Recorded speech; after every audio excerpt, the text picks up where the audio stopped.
Lumapit ang mga empleyado kay Celia nang may pananabik. Sir, gusto mo bang isukat? Tanong ni Tyson.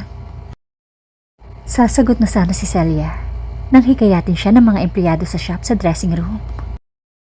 Naging napakaganda ni Celia sa suot na damit, sa kabila na kawalan ng makeup. Ang fit ng damit ay nagpatingkad sa kanyang islim na bewa. Ang damit ay kumikinang sa mga diamante. Ang malaking dibdib at hips ni Celia ay tumulong upang punan ang damit at binibigyang diin ang katangi-tanging ganda ng isang babae. Natulala si Celia sa harap ng salamin. Bagamat nagustuhan niya ang damit sa unang tingin, hindi niya inakala na mas maganda ito sa inaasahan niya. Ang mga empleyado sa shop ay nagkumpul-kumpul sa gilid ni Celia at pinaulanan si Celia ng papuri. Oh my God! Maraming tao ang nagsasabi na walang makakapantay sa outfit na ito. At talagang nagulat ako ngayon. Napakaganda mong tingnan sa damit na ito. Namumukod tangi kayo, ma. Walang ibang babae ang nakapantay sa iyong kagandahan sa aking paningin. Namula si Celia sa papuring iyon. Napaka-exaggerated mo. Hindi ako ang maganda kundi ang damit. Sinamantala ng assistant ang pagkakataon at tinanong si Celia. Ma'am, interesado ka bang kumuha ng membership card? Sa laki ng halaga ng damit, karapat dapat kayong mag-apply sa aming Diamond membership card. Pwede kang makakuha ng 10% discount sa susunod mong pagbili dito. Napakunot ang noo ni Celia at napailing nang maalala ang kalokohan ng mga assistant kanina. Hindi ako interesado. Naalala ko kung paano mo ako tratuhin kanina. Sa totoo lang, hindi ko na gustong bumalik sa establishmentong ito. Nakaramdam na kilabot ang mga asistan at taos-pusong humingi ng tawad kina Tyson at Celia. Humihingi kami ng paumanhin. Isang pagkakamali ang nagawa namin at alam namin yun. Paumanhin, hindi na kami magkakamali sa susunod. Ibubuka na sana ni Celia ang bibig para magsalita. Ngunit hinawakan ni Tyson ang kanyang bewang at sinabi, Sir, napakaganda mo sa damit na ito. Kung ito ang isusuot mo, sigurado akong magkakaroon ng magandang impression sa iyo ang lolo ko. Salamat, Tyson. Salamat at naglaan ka ng malaking pera para sa akin. Hindi napigilan ni Tyson ang paghalik sa pisngi ni Celia. Ipinahayag niya ang kanyang debosyon. Trabaho ng asawa na alagaan ang kanyang asawang babae. Kailangan niyang magpakita ng pagmamahal sa kanyang asawa. Nang sandaling iyon, nagmamadaling lumapit sina Celidita at Mabel, kina Tyson at Celia. Sa pagkakaalam ko, bukod sa pangit mong muka, bumagsak din ang kalusugan mo. Sa totoo lang, wala akong idea kung hanggang kailan ka pa mabubuhay. Paano mo nagawang magmalaki sa akin ngayon? Ang ibig kong sabihin, anong posibleng gawin mo sa akin? May potensyal ka bang lampasan ako? Ha, Tyson? Lalong nadagdagan ang galit ni Celia nang marinig ang sinabi ni Mabel. Hindi ako magdadalawang isip na sampalin ka kung muli mong babastusin ang asawa ko. Medyo nakaramdam ng takot si Mabel. Ngunit dahil sa maraming tao sa paligid, tumugon siya. Ang pagsisikap na takutin ako ay walang kwenta. Ngayon, may sasabihin ako sa'yo. Isinusumpa kong mamamatay si Tyson. Ano? Mali ba ako? Nag-aalala ka ba na walang magpapakasal sa'yo kapag wala na siya? Para sa kapakanan ng ating pamilya, pwede kitang ipakilala sa isang lalaki kung handa ka nang humingi ng tawad. Kumukulo sa galit si Celia at nakahandang saktan si Mabel. Pinakalma siya ni Tyson sa pamamagitan ng paghawak sa kanyang kamay. Hindi siya karapat-dapat sa iyong galit. May magbibigay sa kanya ng leksyon para sa atin. Isang lalaking nakasuot na may seryosong tingin ang pumasok bago pa makompleto ni Celia ang kanyang sasabihin. May kutob si Celia na konektado ang individual na ito kay Tyson. Ito ay dahil sa ang katunayan na ang lalaki ay tila patungo kay Tyson. Sinusundan ng dalawang mahigpit na security guard ang lalaki. Malinaw na hindi sila regular na tao. Nagmamadaling lumapit dito ang mga asistant sa tindahan. at mapagkumbabang yumuko sa lalaki.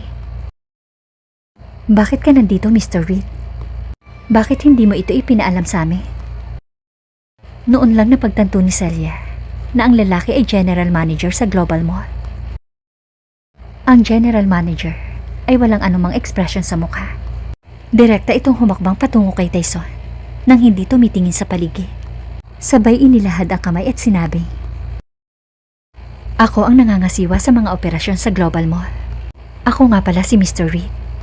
Hiniling sa akin ni Mr. Powell na mamagitan sa nangyayari dito. Ikaw si Mr. Hudson, tama? Nakarating sa akin na naiipit ka sa isang sitwasyon. Ano ba talaga ang problema?" Pumunta si Mr. Reed doon, ayon sa bilin ni Brian. Ngunit hindi ipinaliwanag ni Brian sa kanya ang pagkakakilanlan ni Tyson. Ngunit ipinahiwatig sa kanya ni Brian na hindi ordinaryong tao si Tyson. Nagkamay sina Mr. Reed at Tyson. "Mr. Reed, it's a pleasure to meet you. Nandito kaming mag-asawa para mamili. At ang aming kalooban ay nasira ng dalawang babaeng nagtantrum sa amin. Ngayon, gusto kong hilingin ang iyong tulong sa pagpapaalis sa dalawang babaeng ito." Sumanya si Tyson, kina Mabel at Celidita pagkasabi noon. Halos malaglag ang panga ni Mabel sa pagtataka. Hindi niya inaasahan na ang general manager ng mall ay tatratuhin si Tyson ng may ganoong paggalang. Hindi niya matanggap ang nakita niya. Handa siyang magwala sa galit habang pinagmamasdan si Tyson. Sa kabilang banda, pinagsisisihan ni Celidita na ipinakasal nila si Celia kay Tyson bilang kapalit niya. Hindi niya inaasahan na magiging maimpluwensyang tao si Tyson. Bagamat si Tyson ay itinakwil ng Hudson, nakatanggap pa rin ito ng paggalang at tulong mula sa paligid. Ang Hudson ay nagkaroon ng maraming sway sa lipunan. Ang isang miyembro na ipinatapon mula sa pamilya ay maaari pa rin palang magkaroon ng ganoong impluwensya. Lalong nakaramdam ng pagsisisi si Celidita. Marami sana ang kaluwalhatian sa kanya ngayon kung napangasawa niya si Tyson. At nasa kanya sana ang mamahaling damit. At hindi si Celia ang nasa larawan. Taliwas sa pamamaraan ng mga empleyado, ang pamamaraan ni Mr. Reed ay higit na epektibo. Pagkatapos niyang magsalita, inutusan niya ang dalawang gwardya na ilabas sina Celidita at Mabel. Nagulat ang mga empleyado sa tindahan. Nakaramdam sila ng kakilakilabot sa pamamaraan ng pakikitungo nila kina Tyson at Celia kanina. Walang awang hinatak ng dalawang security guard sina Mabel at Celidita palabas ng mall. At pagkatapos, mahigpit na nagbilin si Tyson kay Mr. Reed. "Mr. Reed, mangyaring ilagay ang dalawang babae sa blacklist ng shopping mall." Agad namang tumango si Mr. Reed at nangako, "Huwag kang mag-alala, Mr. Hudson. Gagawin ko ang sinabi mo." Sa narinig, halos mabaliw si Mabel. Hindi niya inaasahan na may connection si Tyson sa general manager ng shopping mall. Hindi nakagalaw si Mabel, kaya napatitig na lamang siya kay Celia. At dahil walang pakundangan ang pagkaladkad sa kanya ng mga security guard, nakaagaw siya ng atensyon sa maraming tao doon at lubos siyang napahiya. Pagdating sa sasakyan, binuksan ni Celia ang shopping bag at hinawakan ang mamahaling damit.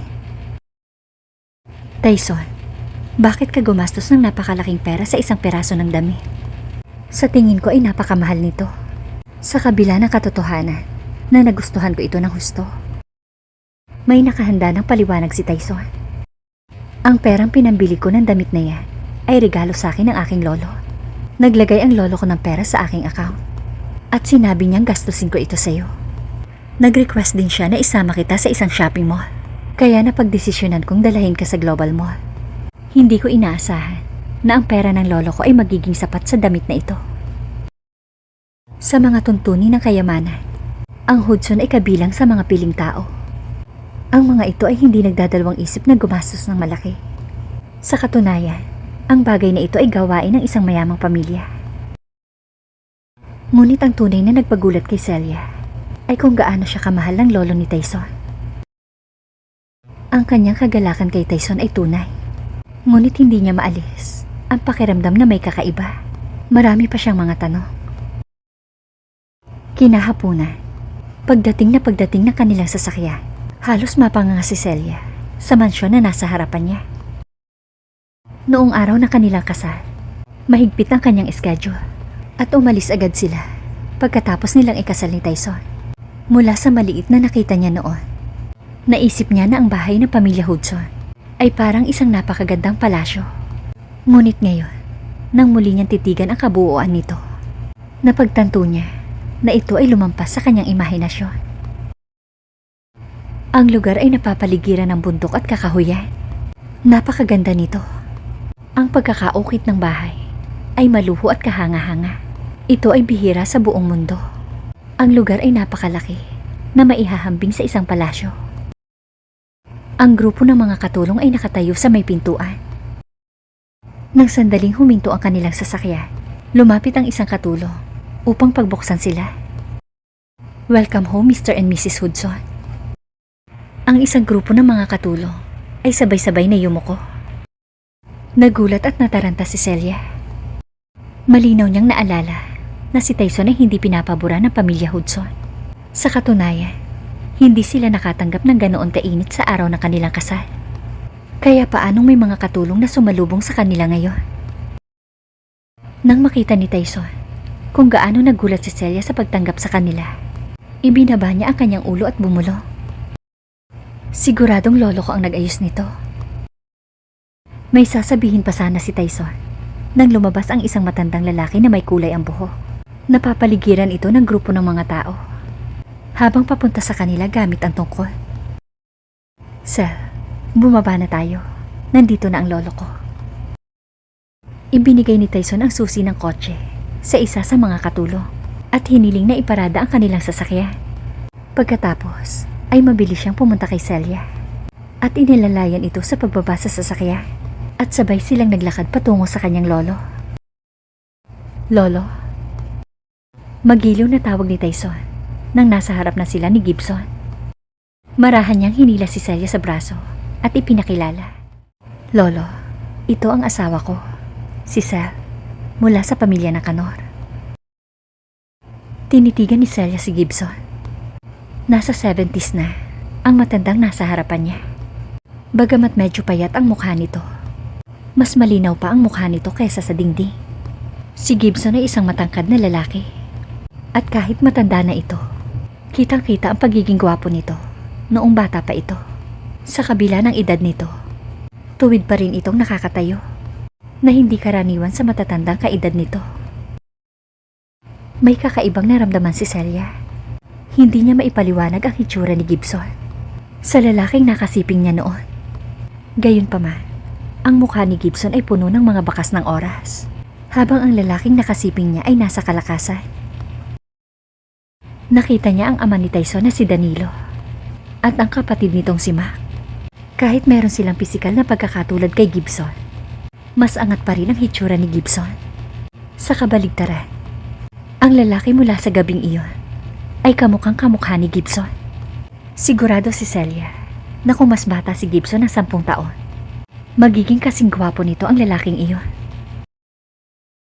Hindi maiiwasang isipin, ang gabing nakipagtalik siya sa lalaking iyon. Nakaramdam siya ng hiya at inis sa sarili. Pero natakot siya na baka mapahiya si Tyson sa kabila ng kanyang pananahimik. Kaya agad siyang yumuko at binati si Gibson. Hello sir, kamusta po? Mabuti naman ako, iha.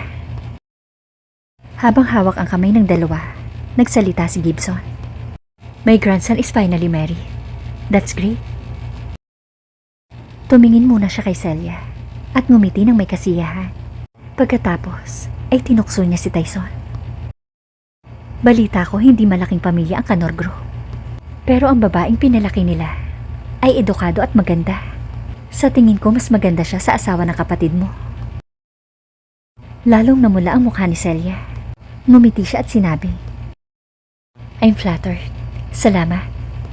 Pero ikaw, hindi ka naman mukhang nasa edad mo, sir. Ang matamis niyang salita ay labis na ikinatuwa ng matanda. Tinapik niya ang likod ng kamay ni Sel at pinuri. Sel ang pangalan mo, tama? Napaka-sweet talker mo. Gusto kita sa unang tingin. No wonder na gusto ka rin ni Tyson. Kung hiniling niya sa akin na pumili ng mapapangasawa para sa kanya, ikaw din ang pipiliin ko. Nang mapansin ni Gibson na nahihiya si Celia, nilingon niya si Tyson. At noon lang niya napansin na nakamaskara ito. Kumunot ang noon niya at nagtanong, "Ano bang problema mo? Bakit ka nakamaskara sa bahay? Hindi ko makita ang mukha mo." Napahinto si Tyson at napabuntong hininga. "Lolo, naaksidente ako sa sasakyan at nasira ang mukha ko. Nagsuot ako ng maskara sa loob ng maraming taon." Nadurog ang puso ni Gibson. Mahigpit niyang hinawakan ang pulso ni Tyson. Napuno ng pag-aalala ang kanyang mukha. "Bakit napaka-careless mo? Kamusta na ang mukha mo? Malala ba? Hayaan mo akong tingnan ito."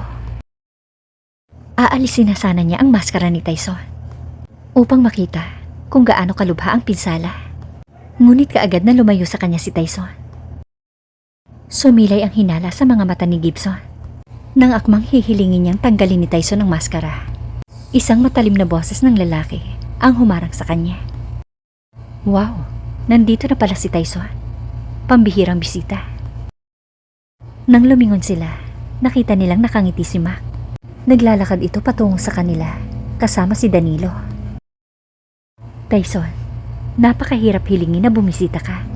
Hindi ko maalala kung ilang beses kitang inimbitahan. Si Lolo lang pala ang makakapagpapayag sa'yo."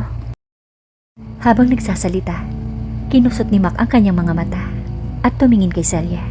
Halatang natulala siya sa kagandahan nito. "Sa wakas, iniuwi mo ang aking hipag para makita sina Papa at Lolo. At napakaganda niya ngayon. Mas maganda siya ngayon kesa noong kasal niyo." Napabuntong hininga si Mac na namangha sa kagandahan ni Celia. Hindi na lang pinansin ni Tyson si Mac dahil na kay Danilo ang atensyon niya. Gayunpaman, malamig na sumagot si Danilo. "Buti naman at nandito ka. Huwag kayong tumayo dyan sa may pintuan. Hali kayo at mag-usap tayo." Gusto ni Gibson na tanggalin ang maskara ni Tyson. Ngunit napansin niya na tila nag-aatubili si Tyson na tanggalin ito. Kaya't binitiwan niya ang ideyang iyon. Tsaka nandoon sina Danilo at Mac. Alam niyang hindi magiging komportable si Tyson na tanggalin ito. Kaya binigyan na lamang niya ng magiliw ng ngiti sina Tyson at Celia at pinapasok sa loob. Hinawakan ni Gibson ang kamay ni Celia na nagparamdam sa puso ni Celia. Noong bata pa siya, hinahawakan din siya ni Damian sa kamay tulad nito. Noong panahon na yon, nasa kanya pa ang buong atensyon ni Damian. Napakatagal na noong huli niyang naranasan ang pakiramdam ng pagmamahal sa pamilya. Hindi alam ni Gibson ang emosyon ni Celia ng sandaling iyon. Nakangiti siyang tumingin dito at nagtanong, "Cel, paano kayo nagkakilala ni Tyson?" Noon lang bumalik sa katinoan si Celia. Natigilan siya at hindi alam ang sasabihin. Masasabi kaya niya kay Gibson na nakilala niya si Tyson sa unang pagkakataon sa araw ng kanilang kasal? Alam niyang hindi niya kayang gawin yon, pero hindi rin siya kaagad makagawa ng kwento. Napansin ni Tyson ang ekspresyon ng mukha ni Celia, kaya humakbang siya para tulungan ito. Nagkita kami ni Celia sa isang event. Na-love at first sight ako sa kanya. Matagal ko siyang sinuyo bago niya ako tuluyang sinagot. "Oh, I see." Nakangiting tumango si Gibson. Muli niyang nilingon si Celia. "Cel, napakaganda mo. Hindi nakakapagtaka na si Tyson ay nahulog sa iyo sa unang tingin." Namula ang mukha ni Celia nang marinig ang papuri nito. Pero hindi niya maiwasang isipin na talagang magaling magsinungaling si Tyson. Habang nagrereklamo siya sa kanyang puso, si Mac ay lumapit sa kanya sa hagdan. "Cel, napakaganda mo talaga. Napakaswerte ni Tyson na magkaroon ng napakagandang asawa tulad mo." Nawala agad ang ngiti ni Celia sa mukha at nanlamig ang kanyang katawan. Naalala pa niya ang kasuklam-suklam na ugali ni Ma noong araw ng kasal nila. Napakasama ng impresyon nito sa kanya. I'm flattered, pero hindi ako ganun kaganda. Pagkasabi noon, ay lumayo siya ng konti para dumistansya. Malamig na tinitigan ni Tyson si Ma at nagtama ang kanilang mga mata at bumungad ang tensyon sa kapaligiran. Nakita ni Danilo na hindi maganda ang sitwasyon, kaya agad niyang iniunat ang kanyang kamay at hinila si Mac sa braso na nagpahiwatig dito na mag-ingat. Total, nandun pa rin si Gibson. Noon lang binawi ni Mac ang tingin at muling ngumiti ng mapang-uya. Ang bahay ng pamilya Hudson ay isang maringal at marangyang manor.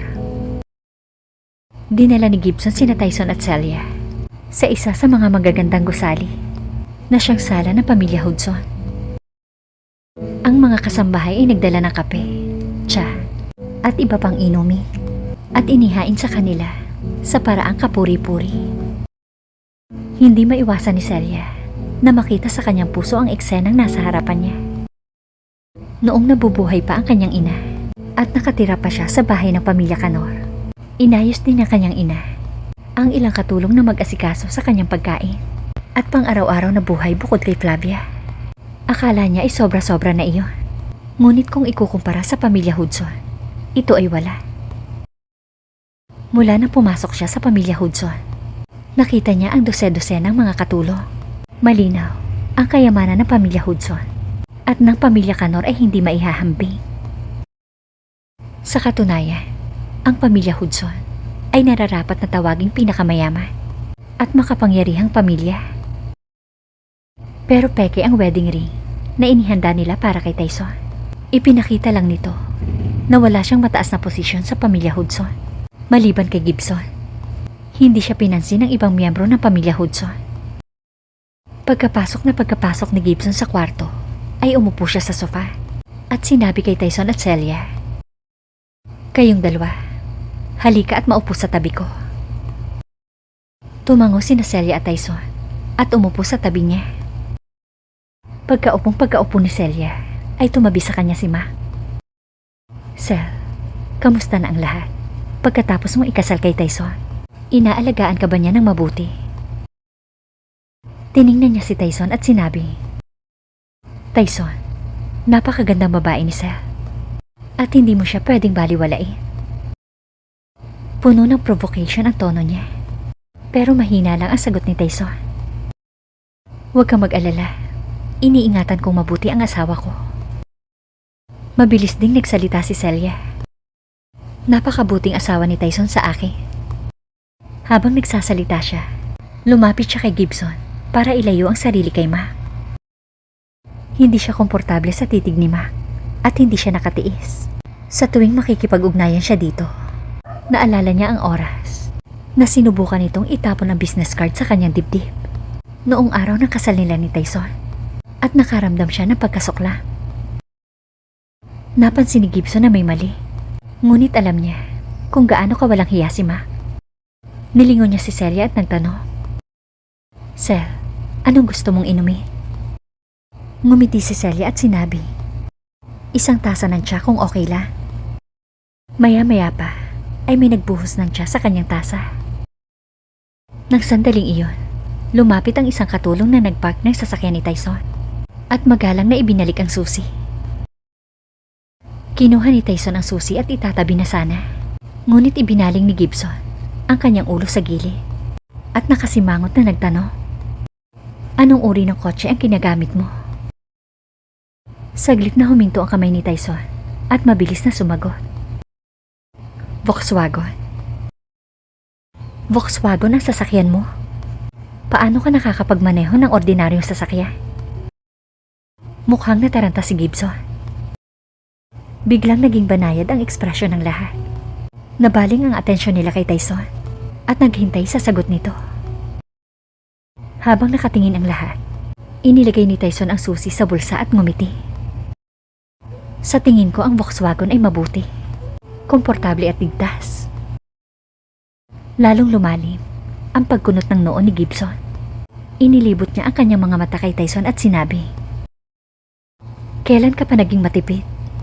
Napakababa ng halaga ng sasakyan na yon. Hindi komportableng umupo sa sira-sirang sasakyan na yon.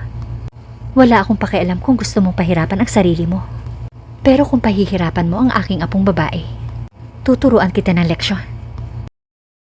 Pagkatapos, ay lumingon siya kay Celia at nakangiting nagtanong, Sel, anong klaseng sasakyan ang gusto mo? Hindi inaasahan ni Celia na biglang magtatanong sa kanya si Gibson. Nagulat siya sa sinabi nito at nakaramdam ng konting hiya. Para sa akin, okay na ang Volkswagen. Nagbago ang mukha ni Gibson. Parte ka na ngayon ng pamilya Hudson. Kailangan mong magmaneho ng magandang kotse kapag lumalabas ka. Muling tumingin si Gibson kay Tyson at sinabi, kayong dalawa, pumili kayo ng kotse at ako na ang magbabayad. Ito ang regalo ko sa kasal nyo. Mas mabuti na ang huli kesa hindi kailanman. Lolo, wag ka na mag-abala. Komportable kami sa kotseng ito. Gayunpaman, iginiit ni Gibson na wala akong pakialam kung komportable ka. Sabihin mo lang kung ano ang brand ng kotse na gusto mo. How about Bugatti? Nagulat si Celia at medyo na-overwhelmed. Tatanggi na sana si Tyson nang magsimulang kausapin ni Gibson ang sarili. Kalimutan mo na ito. Napaka-ordinaryo ng Bugatti.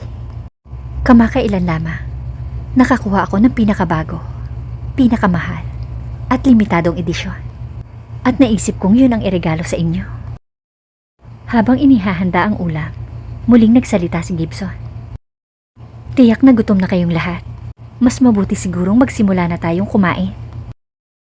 Noon lang nagsimula ang kainan. Matyagang nagbalat si Tyson ng hipon at ibinigay yon kay Celia at Gibson. Labis na kagalakan ang naramdaman ng matanda. Sa malungkot na mukha ni Tyson, sinabi niya, masaya akong pinagsisilbihan ang aking lolo at asawa. Napangiti si Gibson nang marinig iyon, habang si Celia ay matamis na nakangiti. Tiningnan ni Mac ang tatlong masasayang mukha at kinutya ang sarili. Hindi niya inaasahan ang pagsisikap ni Tyson na makuha ang pabor ni Gibson. Yun ba ang naisip ni Tyson upang makabalik sa Hudson? Ito ay banal na pantasya. Sel, subukan mo ito, sabi ni Gibson habang inihaharap ang lobster kay Celia. Dapat mong ubusin ang mga pagkaing nakakabusog dahil masyado kang payat. Naantig si Celia sa sinabi nito. Lolo, napakabuti mo sa akin, sabi ni Celia habang nakahawak sa braso nito. Gayunpaman, hinawakan ni Gibson ang kanyang kamay at ngumiti. Dahil si Tyson ang paborito ko at ikaw ang kanyang asawa, kaya gusto rin kita. By the way, kailan kayo magkakaanak ni Tyson? Hindi na ako makapaghintay na magkaroon ng isang apo sa tuhod. Kumalat ang pamumula sa pisngi ni Celia. Inaasahan na niya na pipilitin siya ng matanda na magkaroon ng mga anak. Ngunit nahihiya siyang magsalita tungkol dito. Kinagat niya ang kanyang labi at binigyan niya si Tyson ng nahihiyang sulyap. Hindi napigilan ni Gibson na matawa habang nagbibiro. Bakit ka nahihiya? Pwede naman kayong magkaanak ni Tyson at umaasa din ako na makapagsilang kayo ng isang bata para sa pamilya Hudson sa lalong madaling panahon. Saglit na huminto si Gibson bago muling nagpatuloy. Sel, kung hindi nasira ang mukha ni Tyson, siya ang pinakakaakit-akit na lalaki sa buong mundo. Walang pangalawa sa city na mas gagwapo pa sa kanya. At napakaganda mo rin. Kung magkakaanak kayong dalawa, hindi ko maisip kung anong obra maestra ang lalabas sa inyong dalawa. Para kay Danilo, si Tyson ay isang iligal na bata sa kabila ng pagmamahal ni Gibson dito. Para sa kanya, si Mac ang kanyang tunay na anak at tagapagmana. Tuluyan nang umalis sina Tyson at Celia sa tahanan ng Hudson. Isang katulong ang nagbukas ng pinto na sasakyan para sa kanila. Pumasok ang dalawa sa sasakyan at naghanda na para umalis. Sa isang kapritsyo, sinabi ni Tyson na, Sel, pakiramdam mo ba ay hindi ka makakapag-adjust dito? Ang Hudson ay may mga fleet ng magagarang sasakyan. Ngunit ako ay nagmamaneho ng isang karaniwan kung ikukumpara. Natigilan si Celia sa komento ni Tyson.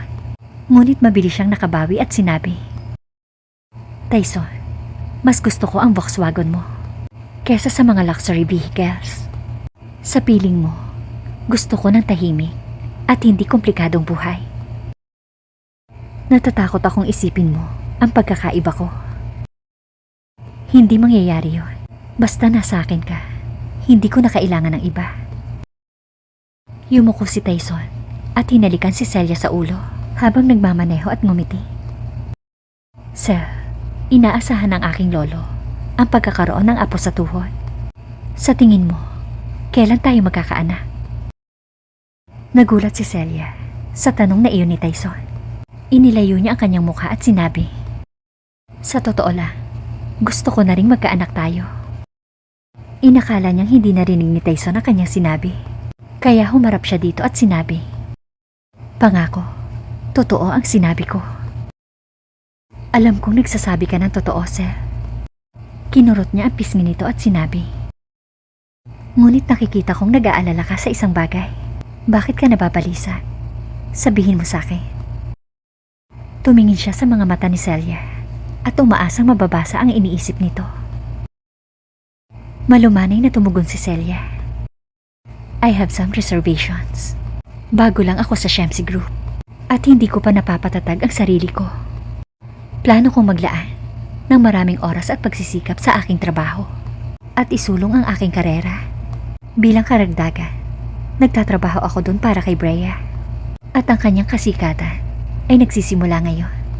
Paano kung mabuntis ako? At pagkatapos ay makonsensya? Dahil hindi ko pinagtuunan ang buong atensyon ang pagdidesign ng mga damit para sa kanya. Umiling siya bago muling nagpatuloy. Ayokong mangyari yon. Higit pa dito, natatakot ako sa aking employer na hindi masisiyahan sa akin. Kaya ang magagawa ko lang ay maghintay. Inaasahan ni Tyson na sasabihin nito ang isang bagay na labis na gumugulo dito. Ngunit hindi niya inaasahan na ito ay isang bagay na walang kabuluhan. Hindi niya maiwasang mapangiti. Ipinatong ni Tyson ang kanyang braso sa balikat ni Celia at marahang hinalikan ang tenga nito. Para sa isang mag-asawa, ito ang pinakamahalagang aspeto. Hanggang kailan mo ako balak paghintayin? Ang pagkakaroon ng isang magandang asawang tulad mo sa aking mga bisig araw-araw ay nagpapahirap sa akin na panatilihin ang aking pagkakalmado. Lalong namula si Celia at bahagyang itinulak si Tyson. Mamaya na natin ito pag-usapan. Mangyaring bigyan mo ng pansin ang daan. Namumula pa rin at nag-iinit ang mukha ni Celia. Nang sabihin ni Tyson ang paksa sa pagkakaroon ng anak, nag-trigger ito ng isang alaala. Ilang araw nang late ang regla niya. Binigyan diin ng kanyang ina ang pangangalaga sa sarili sa panahon ng pagreregla. Noong panahon ng kanyang unang pagreregla, palagi niyang sinusunod ang utos ng kanyang ina. At dahil dito, kailanman ay hindi pa na-delay ang kanyang pagreregla. Ito ang unang beses na naantala ang kanyang menstruation. Ang kanyang unang pakikipagtalik ay nangyari nang hindi inaasahan at natagpuan niya ang kanyang sarili na nangangamba sa isang resulta.